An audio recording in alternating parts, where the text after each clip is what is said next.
Hey guys, what is up? This is Mr. A. Crizzy here, and in today's movie review for the first day of April, this review is going to be on this horror movie released in 1986, and it's also my second time watching this movie, and I also just got done watching it on Paramount Plus, and this review is on April Fool's Day.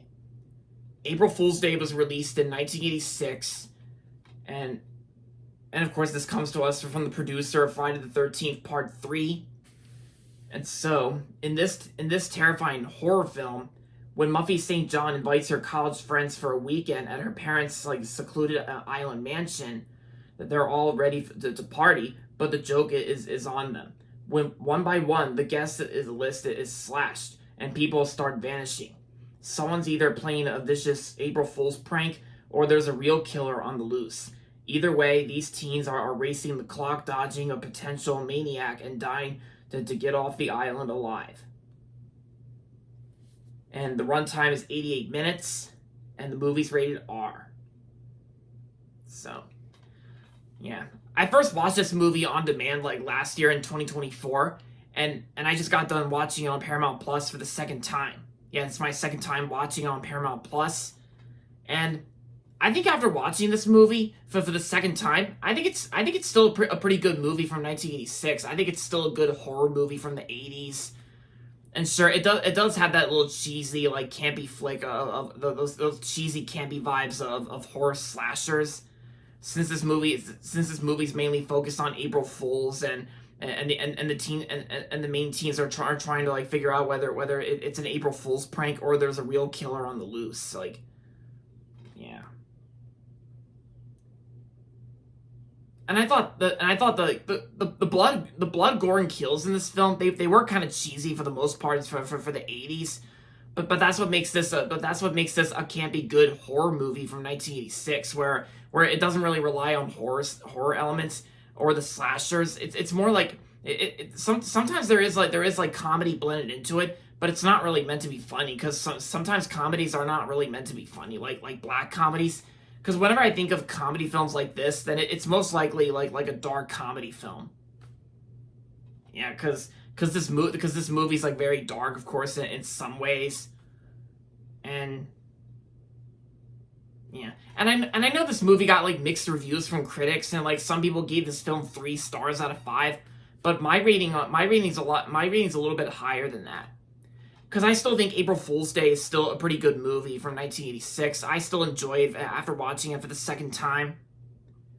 And yeah, I may not be a fan of April Fool's Day, the holiday, that much anymore. Because nowadays, recently I've been thinking I'm not really that big on the holiday itself, April Fool's Day. Because I'm just not. I don't really celebrate April Fool's Day anymore. The reason for that is because it depends on whether something is a joke or not. And yeah, and of course, sometimes stupid people even intend to prank people in a very naughty way, like when they joke about dead people as well as something controversial or something like that, like this, or something about getting their friends back and being in good terms again, like. Yeah, because I just find those because most of us find those April Fool's pranks to be very, very naughty and they're not really funny. Yeah, which is exactly why I'm not really a fan of April Fool's Day anymore, and I don't celebrate April Fools anymore.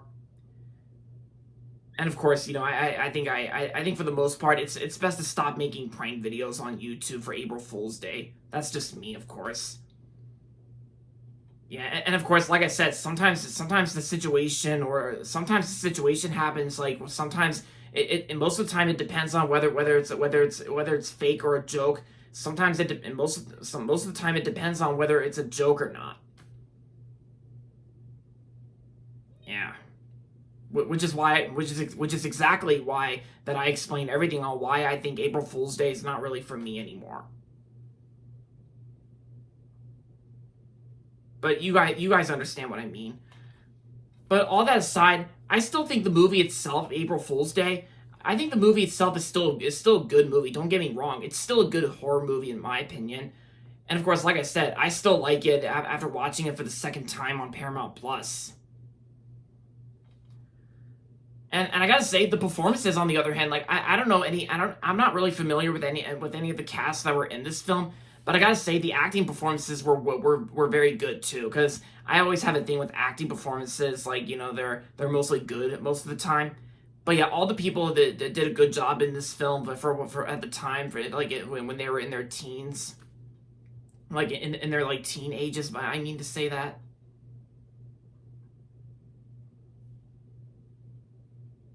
And yeah, because I thought reviewing this, I thought of reviewing this movie today, since today's the first day of April, and of course, like I said, it's my second time watching this movie, and I think this would be a good time to review this film. So there you go.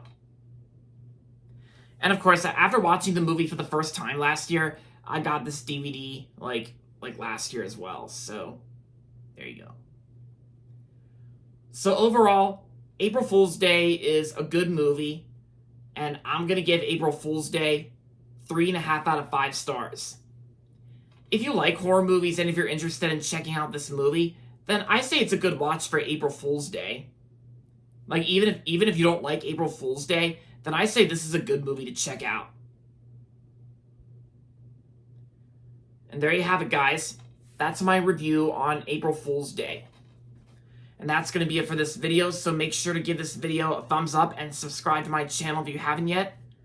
And with that being said, thanks for watching as always, and with that being said, until next time, this is Mr. A. Crizzy saying goodbye, everybody, and that's about it.